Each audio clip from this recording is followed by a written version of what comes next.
So time is running out on a pivotal deadline to save the last large area of undeveloped land in Rocklin called Clover Valley.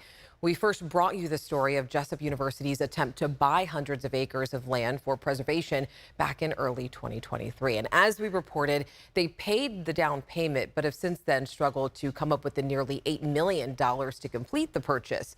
ABC 10's Becca Habegger shows us that they're exploring all the options before the payment is due next month.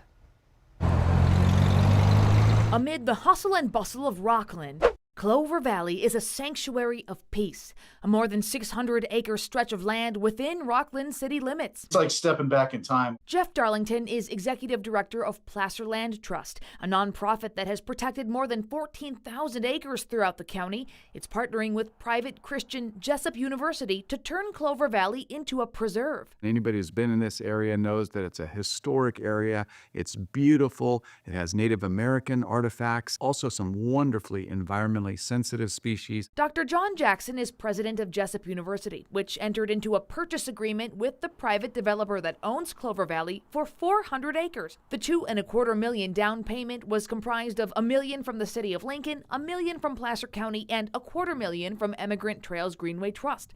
That was paid about 2 years ago.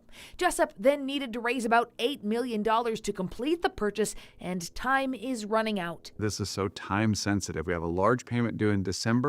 We're hoping to be able to complete that payment, and then we'll own it, and then we'll work with Placer Land Trust. Placer Land Trust will place a conservation easement on the land, protecting it forever. But it can only do that once Jessup owns the land outright. Fundraising has been a challenge. It's interesting to me. I thought this was such a huge area that people wanted to preserve, but we paid interest of about $500,000 last year, and we since then have not been able to really raise much principal. Jessup and Placer Land Trust have applied for grants with no luck, so now they're hoping for a last-minute major donor or an extension from the landowner. I'm not out of hope yet. We're pursuing an extension to next year. Give us some time. Recently, California passed Prop 4, which had the climate bond, which can have some funding that could help with this. If the purchase falls through, the developer still has an entitlement to build some 500 homes. Yeah. I met with Doug Brewer and Tony Rickettsia of Clover Valley Foundation. Our goal as a foundation is to preserve the entire valley. That means the valley floor, the slopes, and these ridges. They've been fighting against development here for some 25 years. Clover Valley somehow, over the course of 60 years, has somehow escaped development.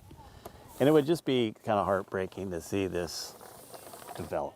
They're concerned about a development planned for the ridge top of Clover Valley. More on that in a future story. But they are aligned with Placer Land Trust and Jessup in wanting to preserve the valley floor and slopes. Anyone who wants to contribute can do so at jessup.edu/Clover Valley. In Rocklin, Becca Habegger, ABC 10. The city of Rocklin is holding an informational meeting next Wednesday about the future of Clover Valley. That's 5 p.m. at the Rocklin Police Department.